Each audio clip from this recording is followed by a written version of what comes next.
بسم اللہ الرحمن الرحیم۔ ناظرین السلام علیکم ورحمۃ اللہ وبرکاتہ۔ ناظرین، آج اس ویڈیو میں ہم آپ کو بہت ہی قیمتی مایا ناز نسخہ، گویا کہ ایک گوہر نایاب، ایسا نسخہ جو کہ آپ کی زندگی کو انشاءاللہ بدل کے رکھ دے گا، یہ نسخہ پیش خدمت ہے۔ پہلے میں اس کی افادیت بتا دوں، پھر اس کا طریقہ تیاری کا، پھر استعمال کا۔ پوری ویڈیو دیکھیں۔ تو ناظرین، یہ جو نسخہ میں بتانے جا رہا ہوں یہ ہے بے شمار بیماریوں کے لیے۔ نمبر 1، اگر آپ کو جگر کا مسئلہ ہے، جگر سے ہی پراپر طور پہ کام نہیں کرتا، تو جگر کو یہ فعال کرتا ہے۔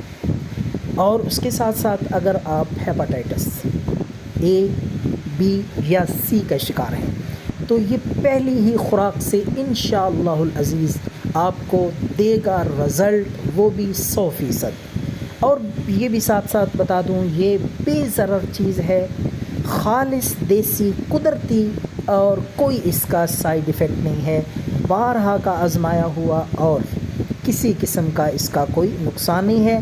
ہر عمر کے شخص کے لیے یہ یکساں مفید ہے۔ اور اس کے ساتھ ساتھ معدے کے لیے ہے۔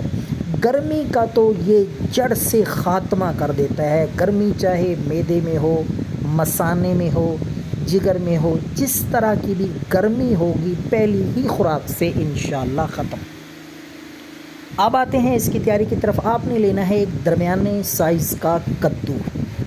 کدو یہ سنت بھی ہے، پیارے آقا کی پسندیدہ چیز ہے۔ اس کو کئی طریقوں سے پکایا جاتا ہے، میٹھا بھی، حلوے کی شکل میں، اور سالن ترکاری کی صورت میں بھی اسے تیار کیا جاتا ہے۔ لیکن آج جو یہ طریقہ میں آپ کو بتا رہا ہوں، یقیناً یہ آپ پہلی دفعہ سن رہے ہوں گے، اور اس کو استعمال کرنے سے آپ کی زندگی میں انشاءاللہ انقلاب آئے گا، اور ایک ایسی واضح تبدیلی آپ محسوس کریں گے کہ انشاءاللہ حشاش بشاش۔ تو یہ شوگر کے لیے بھی بے حد مفید ہے، شوگر لیول کو کنٹرول کرتا ہے۔ آپ نے کدو کو مولی کترا، جس کو کدو کش بھی ہم کہتے ہیں، تو کدو کش کر لینا ہے مولی کنڈے کے ساتھ۔ تو اس کو آپ نے کسی کھلے سے برتن میں، پرات یا ڈش وغیرہ میں رکھ کے رات کو اوس میں کھلی فضا میں رکھ دینا ہے۔ صبح اٹھ کے اس کو آپ نے نچوڑ لینا ہے کپڑے کے ساتھ۔ وہ جو پانی نکلے گا وہ آپ نے تھوڑی سی چینی یا شکر ملا کے خالی پیٹ پئیں، انشاءاللہ بے شمار بیماریوں کے لیے، جگر، ہیپاٹائٹس، شوگر، معدے کے امراض